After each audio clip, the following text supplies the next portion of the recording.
In recent months, the No Kings protests have emerged as a symbolic stand against tyranny, authoritarianism, and the abuse of power. On the surface, the intention is understandable, and in many ways commendable. History gives us ample reason to remain vigilant against unchecked authority. And yet, as someone who spent decades immersed in men's work, psychology, and archetypal study, I could not stand behind the framing of this movement, not because I support tyranny, but because I understand what happens psychologically when we symbolically dismantle the king archetype itself.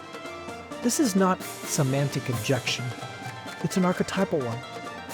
Political movements often succeed or fail, not by policy alone, but by the symbols they activate. Because language does not merely describe reality, it shapes the unconscious relationship people have with power, authority, and leadership. The phrase "no kings" may consciously intend resistance to dictators, or opposition to authoritarian abuse, or defense of a collective voice.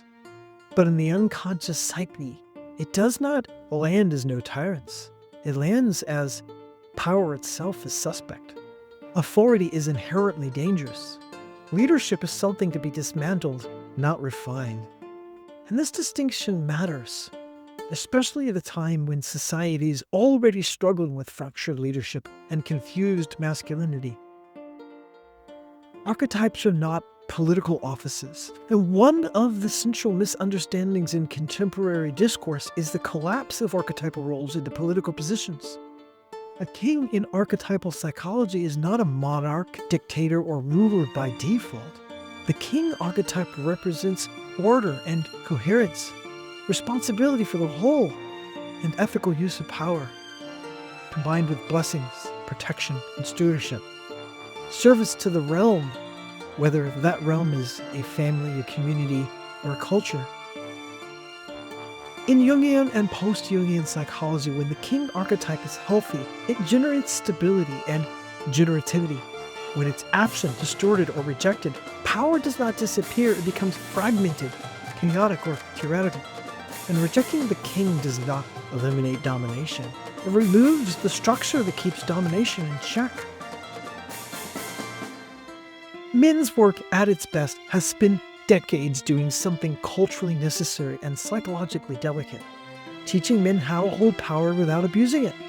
And this includes emotional literacy, accountability, boundary consciousness, and responsibility rather than entitlement. Leadership rooted in service rather than control. And movements that symbolically reject kingship altogether risk reinforcing a dangerous internal narrative many men already carry, that if power is bad, the safest man is the silent one. And that's not liberation. That's abdication. And a culture without mature kings does not become egalitarian. It becomes leaderless, resentful, or quietly dominated by shadow authority. History and spiritual traditions give us clear examples that kingship and tyranny are not synonymous. Consider Jesus Christ, often referred to as a king, not because he ruled by force, but because he embodied authority without domination, power expressed through sacrifice, leadership rooted in responsibility for the least. Across cultures, we see similar patterns. African kings whose legitimacy rested on service to the people, Indian rulers bound by dharma rather than personal ambition, and Eastern traditions where leadership was inseparable from moral obligation. And when these kings failed, they lost the mandate. The archetype itself was never the problem. The corruption of it was.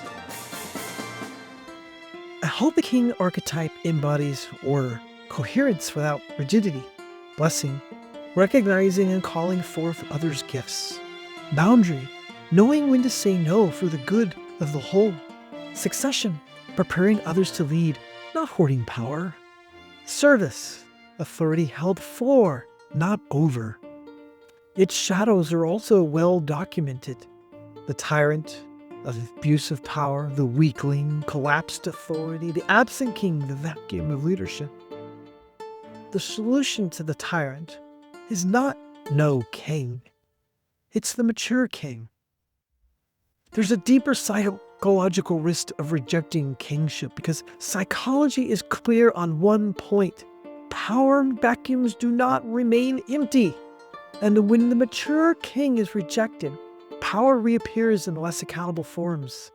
Charismatic strongmen, bureaucratic systems with no face, mob authority, cultural cynicism that quietly longs for control. And history shows this pattern repeatedly. When society dismantles healthy authority without replacing it, shadow authority fills the gap.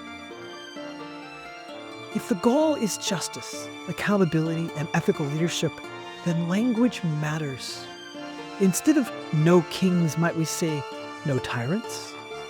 Accountable leadership, power and service, sacred authority, not abusive authority. Precision in language is not pedantry, it's responsibility. I stand unequivocally against tyranny. I also stand for mature, embodied, accountable, masculine leadership.